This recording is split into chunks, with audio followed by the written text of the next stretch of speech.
இனிமையான குழந்தைகளே, பரமாத்ம அன்பில் வீணானவைகளின் பெயர், அடையாளம் இல்லாத அளவிற்கு சம்பூர்ண பவித்திர ஸ்திதியை உருவாக்குங்கள். முழு உலகிலிருந்தும் தேர்ந்தெடுக்கப்பட்ட கோடியிலும் சிலர் மட்டுமே பரமாத்மாவின் இந்த அன்பிற்கு அதிகாரிகளாக ஆகிறார்கள். பரமாத்மாவின் அன்புதான் குழந்தைகளாகிய உங்களை இங்கு அழைத்து வந்திருக்கிறது. பரமாத்ம தந்தை என் கூடவே இருக்கின்றார். நாம் அவருடன் இருக்கின்றோம். அந்த அளவிற்கு அன்பு அனுபவம் செய்து கொண்டிருக்கிறீர்கள்.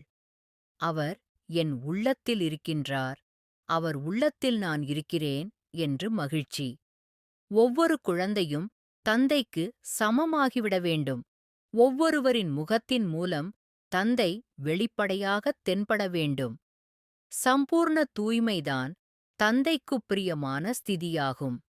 ஸ்வமானத்தில் இருக்க வேண்டுமே தவிர அகங்காரமும் வேண்டாம், அவமானமும் வேண்டாம்.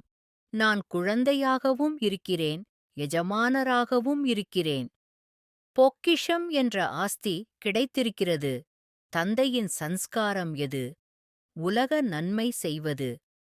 சுப பாவனை, சுப விருப்பம். சுபமற்ற சன்ஸ்காரம் என்னுடையது கிடையாது. எனவே சன்ஸ்காரத்தை மாற்றிக்கொள்ள வேண்டும். வார்த்தைகளின் கூடவே அனுபவி மூர்த்தியாகி அனுபவம் செய்விக்கும் சேவையும் செய்யுங்கள்.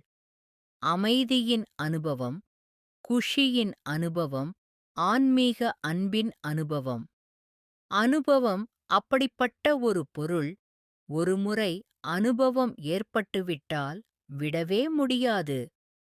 பரமாத்மாவின் ஞானம், பரமாத்மாவின் காரியம் நடைபெற்றுக் கொண்டிருக்கிறது என்ற ஓசை பரவ வேண்டும். பரமாத்மாவின் காரியம் சுயம், பரமாத்மா நடத்திக் கொண்டிருக்கின்றார் என்ற வெளிப்பாடு காந்தம் போன்று நெருக்கத்தில் கொண்டு வரும். நெற்றியின் நடுவில் வெற்றி திலகத்தின் அனுபவம் சதா செய்ய வேண்டும். வெற்றி திலகம் கிடைத்திருக்கிறது. நாம்தான் கல்ப கல்பத்திற்கும் வெற்றியாளர்கள் என்ற நினைவு சதா இருக்க வேண்டும். கல்ப கல்பத்திற்கும் ஆவோம். தந்தையின் ஸ்ரீமத் படி ஒவ்வொரு அடியும் எடுத்து வைப்பது. மனதையும் தந்தையின் நினைவு மற்றும் சேவையில் சமர்ப்பணம் செய்வது. மனதிற்கு எஜமானராகி ஒருபோதும் மனதிற்கு அடிமையாகக் கூடாது. சுயராஜ்ய அதிகாரி.